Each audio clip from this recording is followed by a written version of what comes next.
So I got my macaroons now. They're worth it because they're €8. Other ones could have been much cheaper frozen, but it doesn't matter. So, alright, the number 10 area of Paris, Rue des Petites-Écuries. So it was here, I think around like 1988-89, that Dulcie September, a member of the ANC, African National Congress. She was the ANC like diplomat here in Paris. She was murdered here by the South African security forces. You see, in apartheid South Africa, if you were against the government, they would do horrible things to you. They could kill you, they could send you into exile, or they could basically tell you to just leave. So a lot of people went into exile, but even if you were in exile, it doesn't mean that you were actually safe. I mean, there's so much history of South African resistance fighters who were killed in exile, like Ruth First. She was murdered in Maputo, Mozambique in 1982 because of a mail bomb. The South African apartheid government sent mail bombs to, ANC members in Angola, Zambia, Zimbabwe, and even the South African security forces actually, invaded neighboring countries to kill ANC members. And therefore, in Europe, South African security forces would travel in to Europe, disguised with European passports, and they would take out accomplishment missions. They would, they tried to kill an ANC member in Belgium, like in the 80s, but that failed. I mean, as a matter of fact, they could have even killed Donald Woods because he was living in London, and he had gone to exile because they had put a banning order on him. And here we are at number 28. This is the house where Dulcie September lived, and she was gunned down outside there at the front door in the 1980s.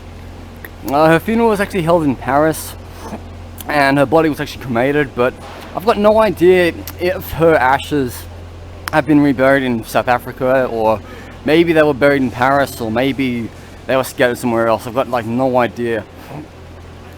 So yet again, bit of history in the Cold War that happened right here, and it's kind of hard to believe that maybe the French government had spoken with the South African government and saying oh, you have these people from your country who you don't like, what do you want us to do with it? And maybe the French government killed Dulcie September. Maybe it was the South Africans, because the South Africans and the French were actually good allies at the time in the fight against communism and all.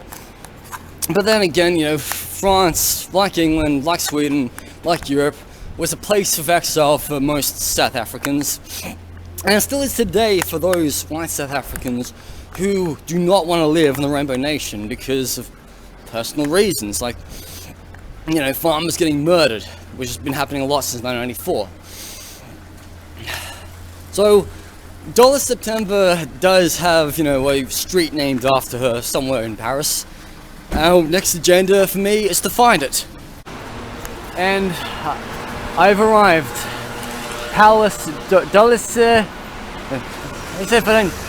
Dulcie September, 1935 to 1988. Representante de la African National Congress, so ANC African National Congress. Assassiné à Paris le 29 Mars 1988. So, this is to commemorate the life of Dulcie September, who represented the ANC while living in exile in Paris. May her memory live on. God bless. Now, to end the vlog on Dulcie September, I gotta tell you this one story.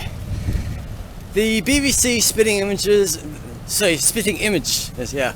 they had a song called I've Never Met a Nice South African, but it's basically this guy. He's done extraordinary things, like traveled from Barnsley to Peru. He's in sunstroke in Antarctica and swimming in Timbuktu, unicorns in Burma and a Yeti in Nepal, and I've danced with 10-foot pygmies in a Monza Zoo hall.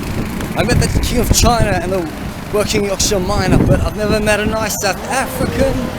And then these South Africans driving a Jeep with dead animals, they keep saying, no, he's never met a nice South African.